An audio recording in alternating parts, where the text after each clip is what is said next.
Let's fucking go, baby. Welcome back to this episode of Cope's Corner. I am your host, as always, Mike Copenaver, aka Real Mike. You can find me on Twitter, Twitch, YouTube, Facebook, all at KOPESKORNER. Stoked to be here to talk about some UFC Vegas 43 with the OG Periscope legend, my man, Mr. B. How are you, my dude? I'm good.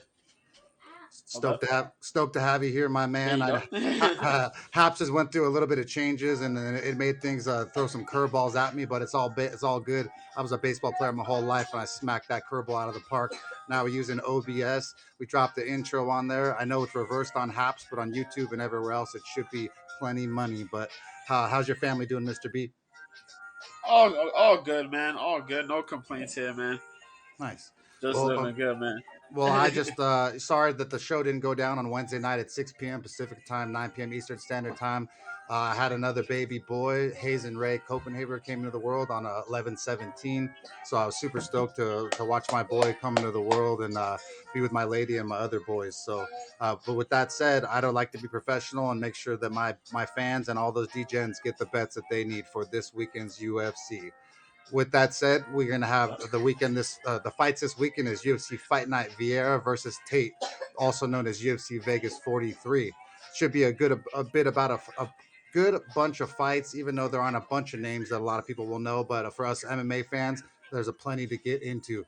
The first fight of the night is Luana Pinheiro is taking on Sam Hughes. Luana is 9-1. She's 28 years old. She's 5'4" with a 62-inch reach. She's on a 7-fight win streak. She fights out of Brazil. She last took on Ronda Marcos and she won by illegal upkick round one, where she faked a little bit more than my boy Aljo did versus Jan. So I don't really like the W that she got there versus Ronda, and I don't really count it. Then she took on a girl named Stephanie Fratisto. She beat her in the contender series round one. That girl was 8-6, and then she beat a girl who was 4-2 named Helen Harper. Luana Pinheiro is a big favorite here right now, and I just don't get it. Negative 425, the comeback plus 315 for Sam Hughes.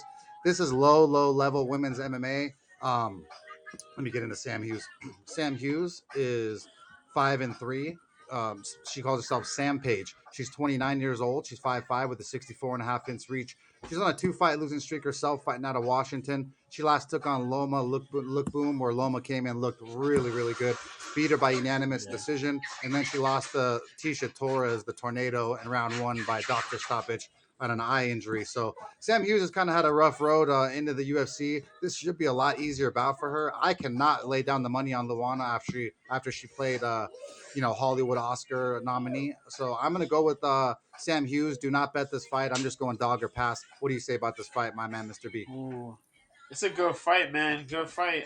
We gotta see how Sam has improved since her last fight. Um, you know what I mean? I do get where you're coming from. Pinero is very fast. She's fast. She got legit striking. But I we really haven't seen much of like her full potential yet. We've seen Sam Hughes. She had that late notice against Tisha, but she had that good 3 rounder with Loma. Um, she does pretty good on the striking. She's improved her striking quite a bit. I want to see if she implements her wrestling game and a little bit of jujitsu in this. In this one against Luana, I think Luana got like a strong round and a half in her. If she can't get it done within the first 2 rounds, I think Sam might come in and possibly take control, and she could win this fight here, man. It's one of those types of fights. If Luana gets control early, then she'll probably run with it. But if not, and Sam could take in the deep water, I think Sam could pull off the upset here, man.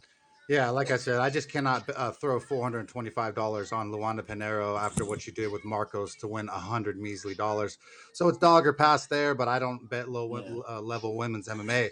The next fight of the night is going to be an absolute fun one. Shaelin Nuremberg is taking on Sean Soriano. Shaelin is 19-7. He calls himself the Wolverine. He's 27 years old. He's 5'8" with a 69-inch reach. He's on a 1-fight losing streak, fighting out of China, has a grappling, wrestling heavy game. He took on Joshua Kubao and lost a unanimous decision. And then Tanzel Wang lost a rear naked or one rear naked choke round one. That dude was 3-6 though. And then he beat another guy who was 19-10. So I'm not really. high on this dude. His wrestling game is not. He doesn't have a great double leg, doesn't have a great single leg, and so for a guy that wants to get the fight down on the ground, I just don't trust Shaelin for longer than one round. I don't even trust him for one round at all. I like Sean Soriano here. Sean Soriano is 14-7. He's 32 years old. He's 5'9" with a 71-inch reach.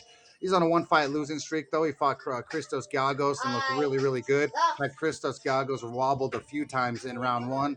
Ended up getting caught in a Darce choke in round two.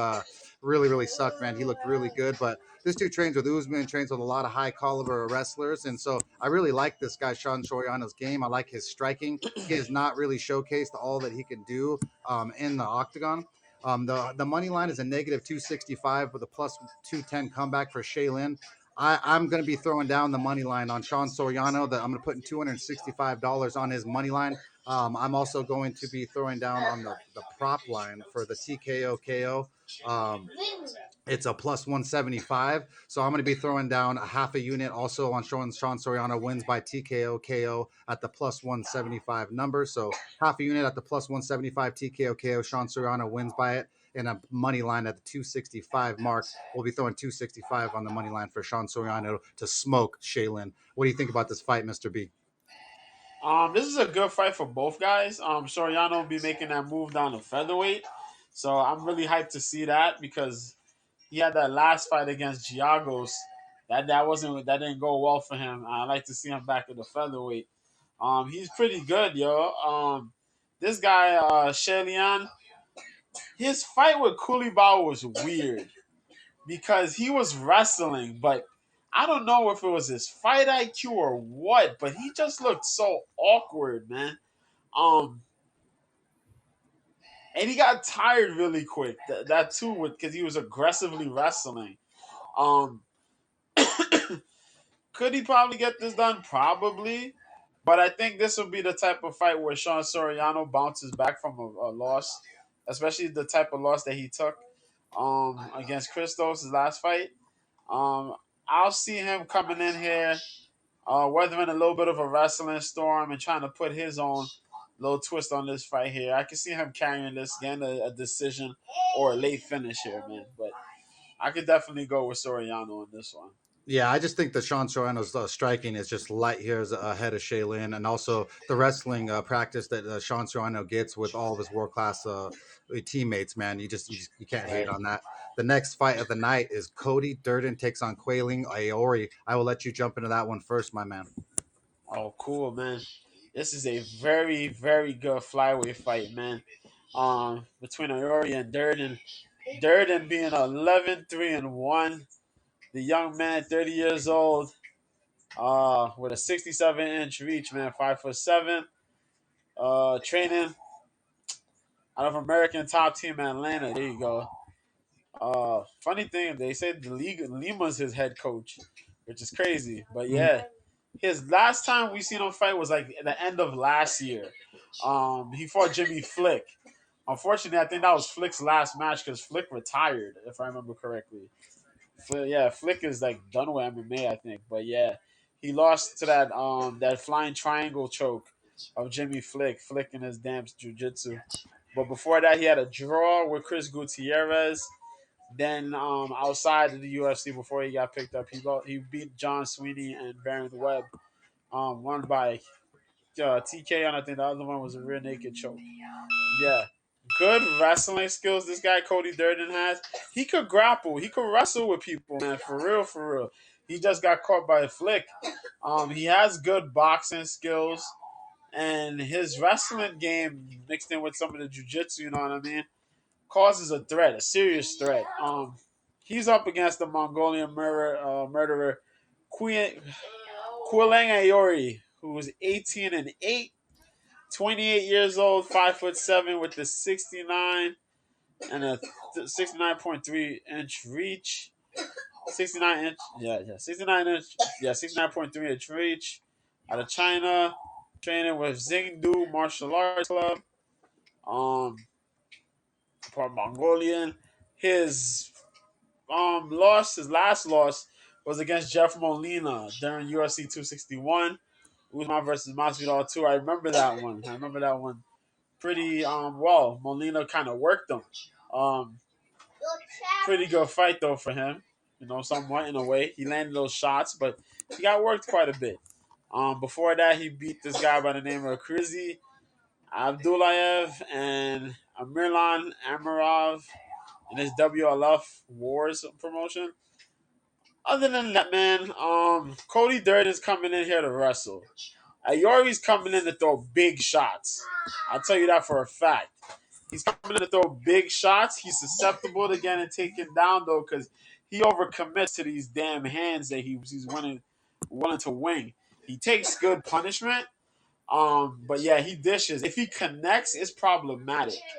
So you got to keep your defense up with him. His takedown defense is all right. It's not crazy, but it's all right. Um, I think Durden has the skill set to make this very messy for Iori here. I could take Durden by a unanimous decision or submission somewhere down the line there, but yeah, I think Yeah, I could ride with like Cody Durden on this one. I think you're correct on that. We got the bookie on Bovada right now has Cody Durden at the slight favorite at the negative 165, then plus Mm, 135 comeback for Quailing Aori. Cody Durden is going to be coming in there with just super heavily wrestling bases. His goal is going to be able to is to get this fight on down to the ground. Aori, I like his striking over Durden's, but I mean, he's going to leave his legs out there, especially his lead leg, to be taken down for a single leg or in a deep double leg. So I really don't like Aori's wrestling game, and so I'd have to go with the slight favorite Cody Durden here to get the nod. So, with that said, we both like him. The next fight of the night should be a good one. One of Twitter's favorite guys, Terrence Mckinney, is taking on Ferry ZM. Terrence Mckinney is oh man, 11-3, calls himself T Rex. He last fought. His age is 27 years old. He's 5'10 with a 74-inch reach. He's on a 4-fight win streak. Fights out of Washington. He last took on Matt Frivola and he won left cross the ground and pound round one.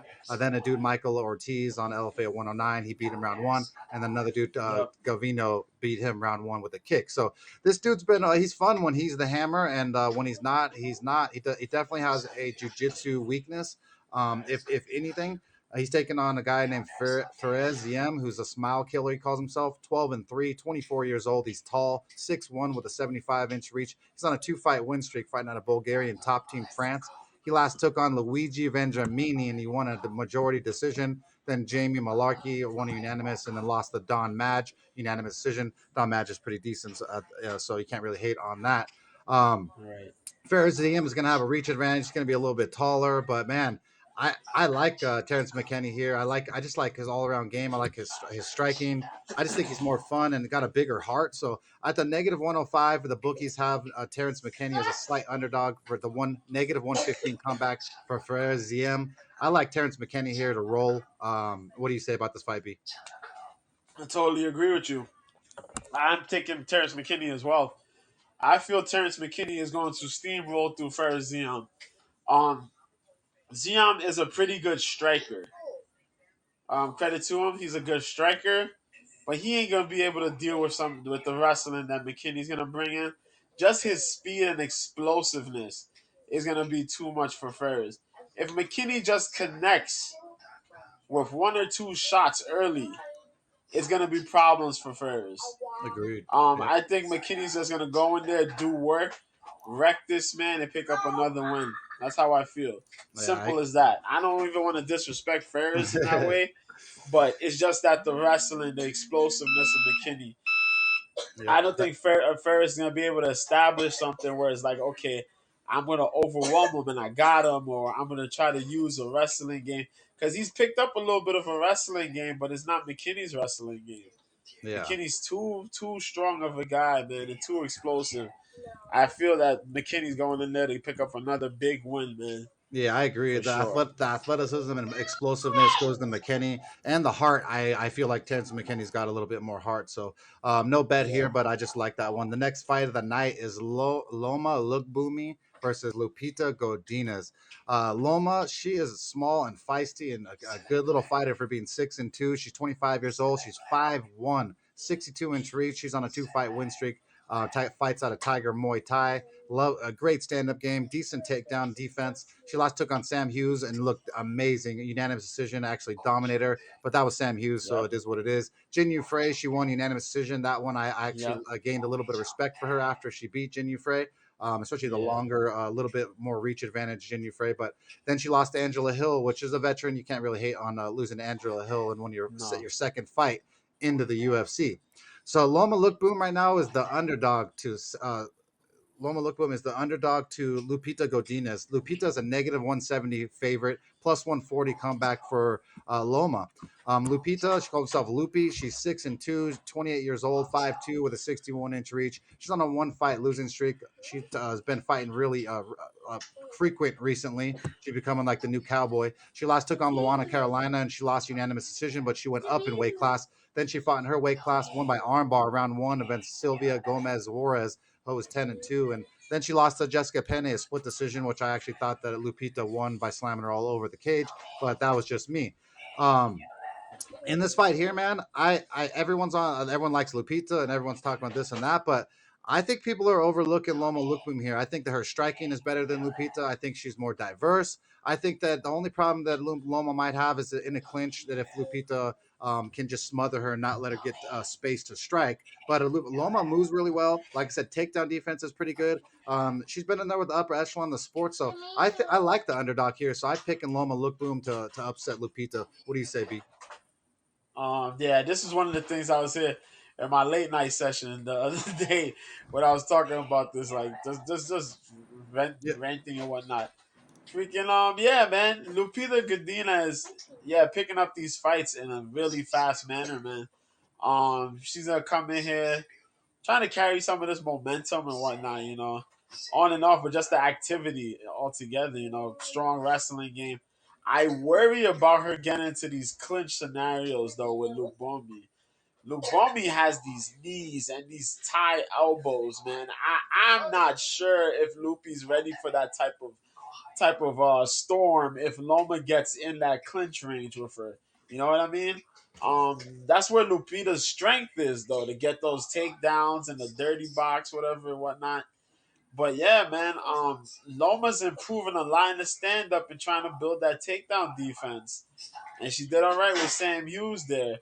So, Loopy's gonna have to really weather some of the striking storms here and there. Avoid the clinches, or if you're gonna get in that clinch distance, act quickly because you don't want to be eating those shots, man, from that close range. But I'm still a little bit undecided where I'm saying, all right, Loma could take this if she works that body of Lupita. But if Lupita goes in there with a solid strategy, she might take this one, man. I'm yeah, still a little bit undecided though. Honestly, I'm undecided on this one. yeah. But It's I a can weird see one. how either one of them could win, but I'm really undecided. Yeah, well, what's interesting to me is that they have a prop on Bovada and obviously in other books. They have Loma Lookboom to win by split decision or majority decision. I like Ooh. Loma Lookboom to win by split decision. I think that Lupita could win round one. I think that Loma could win round two and three and end up it being closer, or she could just win it all. But at plus 800, they have Loma Lookboom plus 800 to win by split or majority decision. I That I is nice, though. I really like that. So if you like props and if you don't want to bet a lot of money on this fight, $20 I think wins you $80 if you hit Loma by split or majority decision. So some of the props to look out for this weekend. I usually go do the show on Wednesdays and we don't get these props, so it's kind of fun to be here on Friday and be able to see the props as they are because Facts. I don't get to see them. So the next fight Right. of the night is Rafa Garcia taking on Nathan Levy. Rafa Garcia is the gifted, he calls himself. He's 12-2. He's 27 years old. He's 5'7" with a 68-inch reach. He's on a two-fight losing streak, though, fighting out of Mexico, Baja California, baby. Last took on Chris Gudesmucker, and he lost a unanimous decision. And then he lost to Nazrat Haparov, unanimous decision. And then he beat Humberto Bantanay in Combate 55. That's his last W. He's taking on a guy named Nathan Levy, who's 6-0. Not a lot of experience, but don't let that get you twisted. This dude is really good and going to be a little bit bigger than Rafa Garcia. Dude's 30 years old. He's 5'9" with a 72-inch reach. He's on a 10-fight win streak if you count his amateur career. Fights out of Syndicate MMA, fighting out of Las Vegas, Nevada as well. Last took on Shaheen Santana. He won on the Contender Series arm triangle choke round 3. Yep. That dude was 6-0. And then Ben Lugo, he won an LFA 88 majority decision, and another dude decision. This dude Nathan Levy, man, I think that a lot of people on Rafa Garcia because he's a little bit more proven, and Nathan Levy hasn't shown anything in the UFC at that. But I think that there's a little upside here. I think that Nathan Levy, slight underdog, -105, -115 comeback for Rafa Garcia. I like Nathan Levy here to win this fight. I think his striking is a little bit better than Rafa Garcia. I think that his all-around game might be better. So if you like this fight, I also Nathan Levy by decision could possibly be a decent one. Like I said, I'm not betting this fight. I'm just looking at props that I like. Nathan to win by decision is a +215. So not bad. But what do you have in this fight, Mr. B? Ooh, I like this one, man. And I was sitting there thinking about this one really heavy. Nathan Levy is solid. He's pretty good with his kickboxing, man. Pretty good with his kickboxing. Pretty good with his submission skills. Rafa Garcia is a tough mofo, though, man. Real tough mofo. And he offers that serious level of pressure. You know what I mean? He's willing to take a shot to throw a shot. You know what I mean? Take a shot to throw a shot. He's gung ho with it, man. If this man Garcia wants to win, he has to cut the kicking range off of Levy. He has to cut the kicking range, cut that movement, and go for that constant pressure attack. He can't afford for Levy to use his legs. Levy could kick, and he establishes a lot of what he does through his kicks. So Levy's gonna go in there, and Levy's gonna try to dictate the distance early, throw those kicks, and have a good mix-up game. He throws a couple good counter shots here and there, but Garcia throws good boxing counters here and there as well. Garcia has to force this into a boxing fight, where Levy's just going to have to go ahead and have that range. I think Levy brings a little bit more tools, though, than Garcia. Even though Levy's only 6-0, I feel like he brings a couple more tools to the game over Garcia, though. Yeah. But I can see a way where Garcia just brings that pressure, but it's just going to be a matter if Garcia could put that pressure on Levy early to gas him out, or will Levy just fight this a technical bout and just beat Garcia on the feet and just mixing up the tools of the trade, you know what I mean? Yeah, but it's going to be a good fight. Man, I think, it's going to be a good fight, but I might give the slight edge to Levy on this one. Yeah, what's funny is we don't ever pick newcomers versus when it's a newcomer versus a veteran. Rafa's not really a big veteran, but he's actually got more experience than Nathan Levy in the UFC. So normally I'd back a guy like Rafa Garcia, but the bookie has this at a very close fight and I pick him basically for a reason, and that's because they see something in Nathan Levy as well. So I wouldn't be throwing everything in your mother at Rafa Garcia like I saw a lot of people doing. The next fight of the night, it should be a fun one too. It's a last fight on the prelim. It's Tucker Lutz versus Pat Sabatini. Tucker Lutz is 12-1. He called himself Top Gun. Good nickname. 27 years old. He's 5'8" with a 72-inch reach. He's on a 12-fight win streak fighting out of Maryland. Last took on Kevin Aguilar, and he won unanimous decision. Then he beat a guy on the Contender Series named Blackledge, unanimous decision, and then another Contender Series, Chase Gibson, who's 9-4, unanimous decision. So this dude, when he gets someone with some skills in there, he seems to only be able to win by decision, and so he likes to be the hammer. He's taking on a dude who I absolutely love, Pat Sabatini, who's 15-3. Pat Sabatini's 31 years old. He's 5'8" with a 70-inch reach. He's on a 4-fight win streak, fighting out of Pennsylvania. Shout out to the Allenstown, Pennsylvania, baby, where my Copenhagen family's from. He last took on Jamal Emerson. He freaking crushed him. Heel hook round 1 and just ripped his damn leg off with heel hook. It was vicious. Then he took on Kristen Connolly, UFC 261. He won a unanimous decision. And then by armbar, Jesse Stern and CFFC 91. Sabatini is a mean dude. Got great wrestling, great jiu-jitsu, as you see with the leg lock game. This dude is like I said, you meet him in an alley, he's trying to eat you, take your face off. He's trying to be the one to win. I like Pat Sabatini a ton here. He's at a negative 120 money line at the even comeback for Tucker Lutz. I'm going to be throwing down $120, 1.2 units on Pat Sabatini to be doing his thing. What do you say about this fight, Mr. B? This is a good fight, man. um, and I side with you on this one, man. Tucker Lutz is a weird guy, yo. He has this boxing, I mean, this kickboxing. He has a wrestling game, but he doesn't really use it much. He strikes pretty well. He uses the wrestling when he's in like desperation mode almost. If he sees that he's not winning the fight on the feet, then he goes ahead and does the takedowns. In this fight though, I'm not sure if he really wants to try to go takedown game with Sabatini. Because Sabatini has that jujitsu game, man. His grappling game in general is just a nasty grappling game, man. While Tucker Lutz has the ability, I don't think Tucker really has that many KOs under his ledger, really. Um, I can see Sabatini possibly finishing this fight. I will see Tucker try to get for a takedown here and there, though. I will say that much. Um, yeah, mostly tries to get that ground game, tries to get on top position and work. I don't think Sabatini will give him the opportunity to get any type of comfortable positions on the ground. Um, if Sabatini just works pretty well on the feet and dictates the pace of the fight, I will go with Sabatini on just when it hits the ground though. Sabatini will get that ground control over Lutz.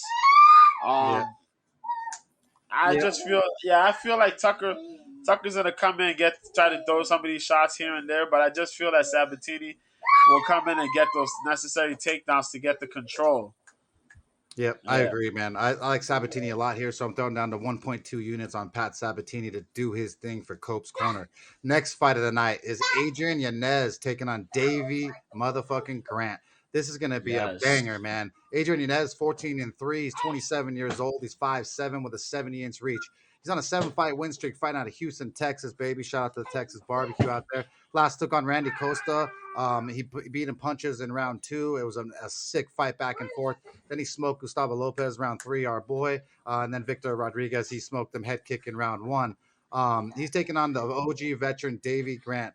Davy Dangerous Grant, he called himself 11-5. He's 35 years old. He's 5'8" with a 69-inch reach. He's on a one-fight losing streak, fighting out of Bishop Auckland, England. Shout out to England, to the English. He last took on Marlon Chito Vera. He lost a unanimous decision. And then before that, he took on Jonathan Martinez. He smoked him overhand left in round 2. Then Martin Day, he left hooked him round 3, smoked him. Davy Grant, he's a veteran, been in the sport for a long, long time. I'd say has more of a submission weakness than anything.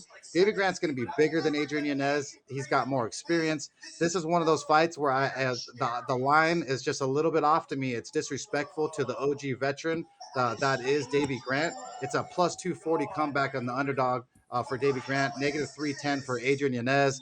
I have to do it. I'm throwing down a 0.5 units, a half a unit on Davy Grant to win 1.2 units. So I have to back the veteran OG versus the newcomer, even though I like Adrian Ynez, Ooh. even though I love his striking and I know that he can bang. But Davy Grant, man, has been in there with the best of them, and I need Ynez to prove it a little bit more for me. What do you say about this fight, B? This is the fight I'm looking forward to watching, man. You know what I mean? This is it. This is it, man. If I watch this fight in the co-main event, I'm good with the whole card alone. That's how I feel, man. Davy Grant has really been doing the damn thing in these past couple fights, man.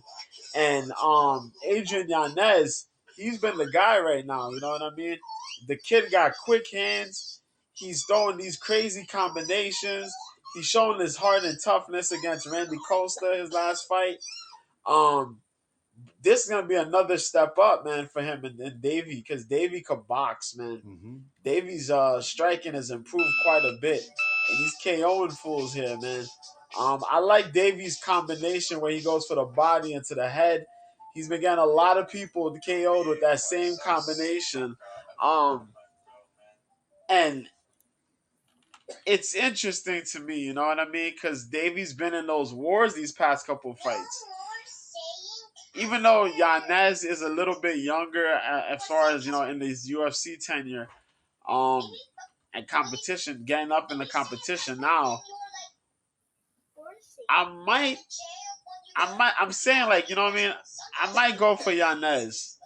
But then also in the same thoughts, like, Yeah. yo, Grant could pull up this upset, man. Grant You has know, the hands, the striking to pull off this upset. And the way he sneaks these KO shots, man, it's very tricky. yeah. See, He's the got to thing, hang on it, man. the thing is that this is one of the bets where we're betting off line movement and the fact that everyone is on Ynez, and it just seems too disrespectful for an OG veteran. It's not that Ynez couldn't come out here and starch Davy Grant; he possibly could, but the number is disrespectful to a veteran like Davy Grant, so that's why I'm firing the point 0.5 units. So thank you, Mel B, for the love. You kick your bass on Twitter. One of our sponsors, Ryan Richardson, professional fisherman. Shout out to Word. Melon Brand Hats, Melin. Luxury line of hats that my boy Brian McDonald came up with in high school. Make sure you go to melon.com, melin.com. Get yourself a sick hat for this coming season. And shout out to Fokai Stuff, fokai.com, fokai stuff.com. Appreciate you, Rome from Guam. Great people. But Word. with that said, I have to back the veteran there. I have the rule here on the show, and I'm sticking with it, baby. Next fight of the Fair night is enough. Joanne JoJo Wood taking on Talia Santos. Joanne Yep. Wood, no more Calder, is JoJo, 15-6. She's 35 years old. She's 5'6" with a 65.5-inch reach. She's on a one-fight losing streak, fighting out of Syndicate MMA. Her foundation is Muay Thai, loves to strike. Only has a wrestling weakness, if I have to say it myself. Last took on Lucky Lauren Murphy, lost a split decision that pissed me the hell off. Then she beat Jessica I, unanimous decision. Then she lost to Jennifer Maya, armbar round one. I love JoJo Wood. She's amazing, man. Great person, a beautiful woman, getting prettier and prettier.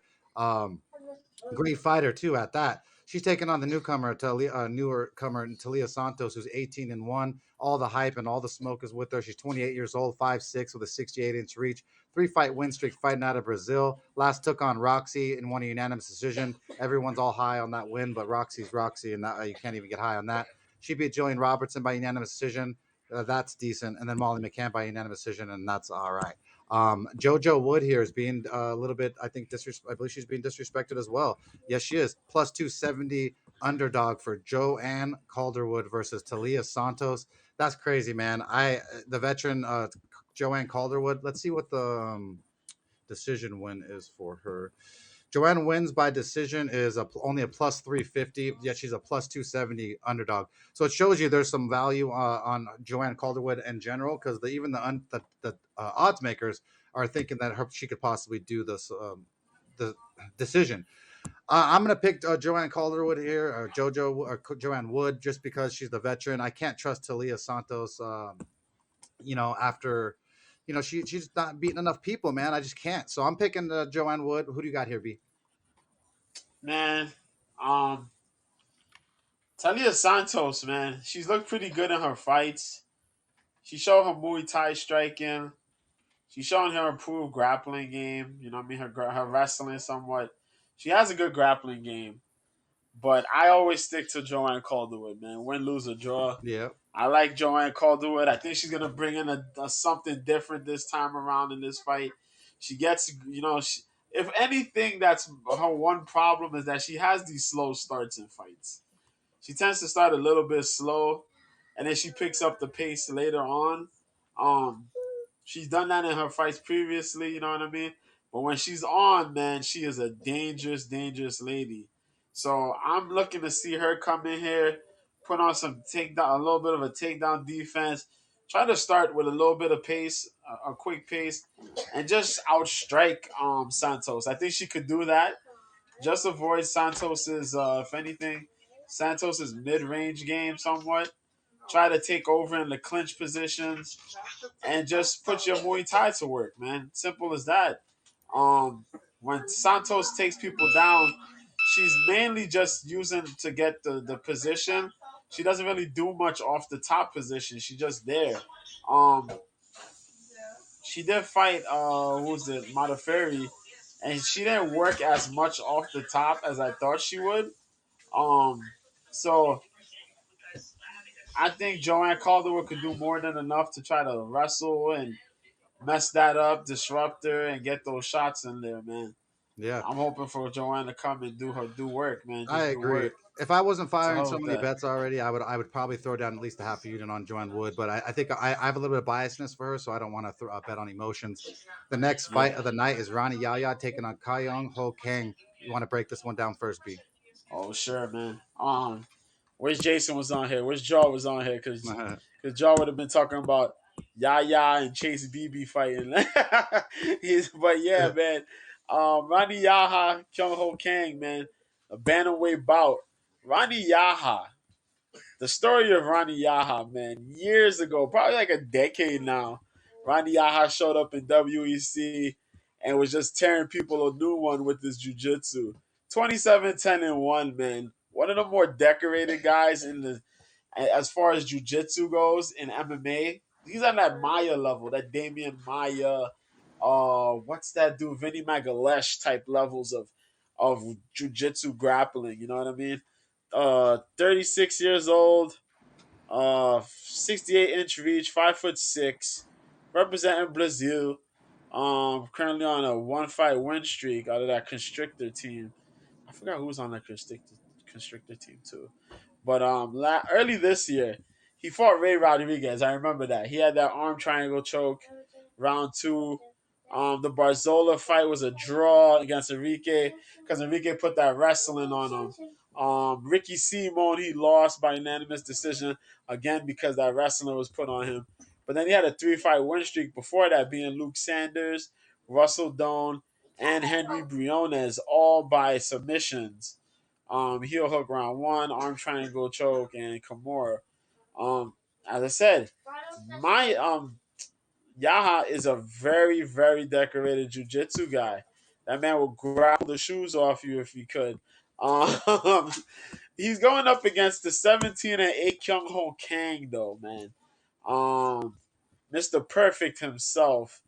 34 years old, 5'9" with a 73-inch reach, represents South Korea and Busan Team Mad. Team Mad has been one of these teams that have been around for quite some time, man. Um, yeah, with different branches all around the world. They have Suhi Ham, which is one of their big stars there. But there's a couple other cats there, but Dong Hyun Ma and Korean Superboy. But Kang is pretty good, man. He has all right stand up, but the reason why they made this matchup is because Kyung Kang could jujitsu, boy. The last time he fought though was about 2 years ago, nearly 2 years ago, against Ping Yuan Liu, where he won by split decision. And before that, Brandon Davis, he won by split decision. Before that, though, he beat Teruhito Ishihara by rear naked choke. That was a nasty, nasty win too. Ricardo Ramos, split decision draw. Guido Canetti, he beat by triangle choke. And then there's a couple other fights he had there. He's been in the UFC for like since 2013, I think it was. Yeah, but can't strike, but can't freaking jujitsu, and that's why we have this matchup here, though. A big test for Kyung Ho Kang to see how his jiu-jitsu fares up with Yaha's jiu-jitsu, which kind of sounds crazy me saying this because Yaha is like a black belt, like a high-level jiu-jitsu practitioner compared to Kang, you know what I mean? Kang does have his grappling chops, but Kang's his striking is a lot better than Ronnie Yaha's. But as I said, Yaha's grappling is high level. The big problem here, though, is to see who has the bigger gas tank in this one. Because I've seen Yaha gas out, man. If you could put a little bit of wrestling in your game and just make that man try to grapple himself to freedom, he'll gas the hell out, man. Even as bad as mid round two, you know what I mean? So it's a really good matchup here. Me knowing the grappling skills, Rani Yaha could get this done. Rani Yaha should get this done by submission or decision. But don't be surprised if Kyung Ho Kang could pick up a knockout in here or a possible decision as well. Yeah. But I'm leaning more towards Yaha in this one. Yeah, this is going to be an interesting matchup. Yaha, BJJ black belt. Ho Kang is a purple belt in BJJ. The striking difference is huge. It's probably bigger than the jiu-jitsu edge that Yaha has on Kang. I think Ho Kang's striking is really up there. If he can keep this fight standing, he can possibly end Ronnie Yaya's night, who's been shown to be clipped multiple times. He better get this fight down to the ground, or he's most likely fucked, in my opinion. I'm going with Koho Yeah. Kang. I normally pick the grappler, but Yaha's striking is so bad, and he keeps his chin out, and he's so flat-footed that I can't back him. So I'd go with Kang. He's the negative 115 favorite, and negative 105 comeback, slight underdog for Ronnie Yaya. Close to a pick 'em, but with that said, I'm going to go with Kang. The next fight of the night is the co-main event. Michael Chiesa takes on Sean Brady. Michael Maverick Chiesa, 17 and 5, 33 years old. He's 6'1 with a 75.5 inch reach. He's on a one fight losing streak. He last took on Vicente Luque, lost to Darce Choke round one, and then he dominated Neil Magny, and then Rafael dos Anjos, and then Diego Sanchez. Michael Chiesa's got great ground game, and it's nothing new. He's gonna have a little bit. He's gonna be a little bit bigger than Sean Brady is in size, and that's probably about like all the edge. I want to say. Sean Brady is 28 years old. He's a BJJ black belt himself, almost equal to or better than Chiesa. But Sean Brady's striking, in my opinion, is a lot better than Michael Chiesa. But Michael Chiesa has been there with the best of them and has a lot of experience. This is a tough one for me to pick. My MMA heart says Michael Chiesa, but my money making brain says that Sean Brady should roll here. Negative 165 favorite for Sean Brady, plus 135 comeback for Michael Chiesa. I'm going with Sean Brady on the to win this fight. What do you say about this bout, Mr. B? Like I said, man, I just gotta watch that Ynez fight and this fight, and I'm good. Yeah. This fight is gonna be real good. Mike Chiesa, man, tough winner. Man's killed himself to be a 155, jumped to 170, and has a mean height and mean size advantage over a lot of the competition in welterweight, man. But Sean Brady, boy, this is gonna be a test for Sean. And even though Sean might not have the reach, Sean got heart and Sean got cardio. Chiesa got a competitive experience advantage. He's been in there with some of the best. But if there's anything that kind of hinders Chiesa a little bit, some of those wrestlers, and we know Sean Brady can wrestle, and Sean Brady can most definitely jujitsu. Yep. And one more thing is that man has cardio. He does not slow down. He keeps a constant level of pressure and a constant level of activity on people. If he takes you to the ground, he's gonna beat you up. If he's standing, he's gonna look to beat you up. If he gets you pressed against the cage, he's gonna look to beat you up. Sean Brady is a problem for a reason.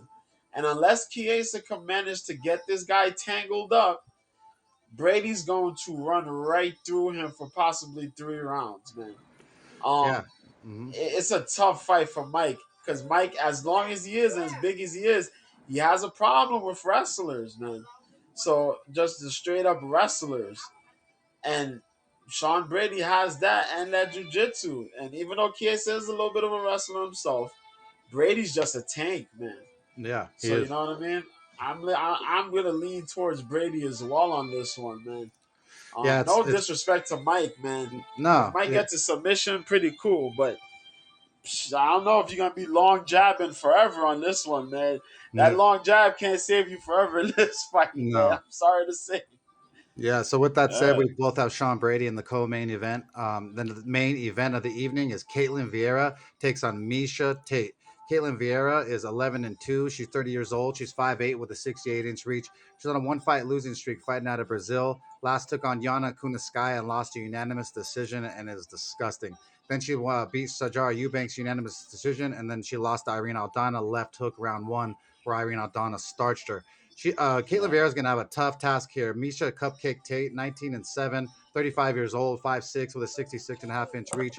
One fight win streak fighting out of Washington. Got a wrestling jiu-jitsu base. She's taken on Marion Renault last time. She won ground and pound round three. Then she beat Jessica I, submission underground two, grappling. Lost the Raquel Pennington unanimous decision and Amanda Nunes rear naked choke. But Misha Tate has beat Holly Holm, Jessica I, Sarah McMahon. She's fought Rousey, Zingano. She's been in there with everybody, man. She looks fit. She looks like mentally ready. She looks like she's come here to win. This is a This is the veteran versus the newcomer, man. I have to back Misha Tate. I'm gonna be putting down 1 unit on Misha Cupcake Tate to beat Caitlyn Vieira and show her that there's levels to this. Because Caitlyn Vieira, she lost, like I said last time, and it was pretty gross. Yana Kuniskaya is not all that in a bag of chips. So I'm going with Cupcake Misha Tate as my last bet of the night. 1 unit on the money line. What do you say about this fight, Mr. B? This is a very interesting fight. I like this fight. Um, it might go down as a little bit of an underrated fight on this card. A lot of people figure that this fight kind of dwindled the card a little bit, whatever. Um, Good fight because they both kind of have similar styles, but approach them differently. As you did say though, Mike, Misha Tate has fought the best that the division has to offer. You know what I mean? She's fought practically the best people there.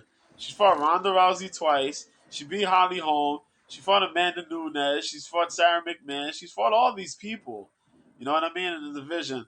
Caitlyn Vieira's fought Sarah McMahon, but that was like years later.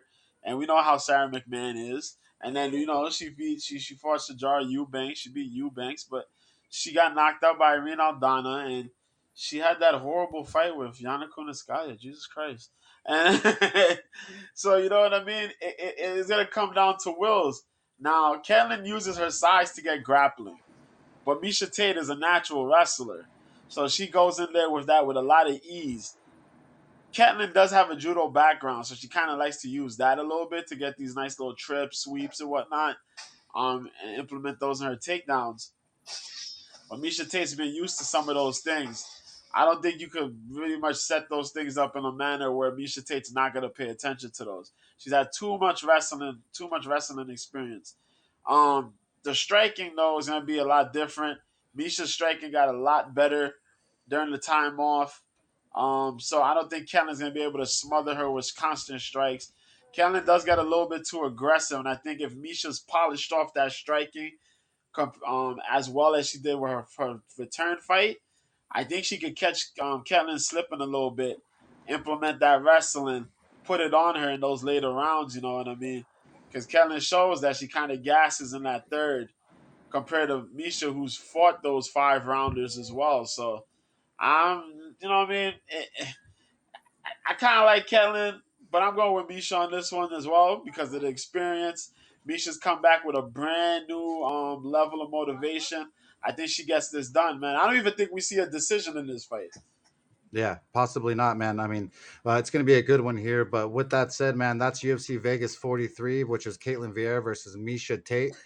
Me and Mr. B appreciate you guys tuning in here. I know it's a different day, usually on Wednesday night, 6 p.m., but we had to go on Friday because my newborn baby came on Wednesday. So I really can't Yeah. thank you all enough. And till next week, we're going to cash these bets. We have Misha Tate money line. We have 1 unit. We have Davy Grant money line for a half a unit. At the plus 240, we have let's see, we have Pat Sabatini money line at the negative Yeah. 120 mark. Then we have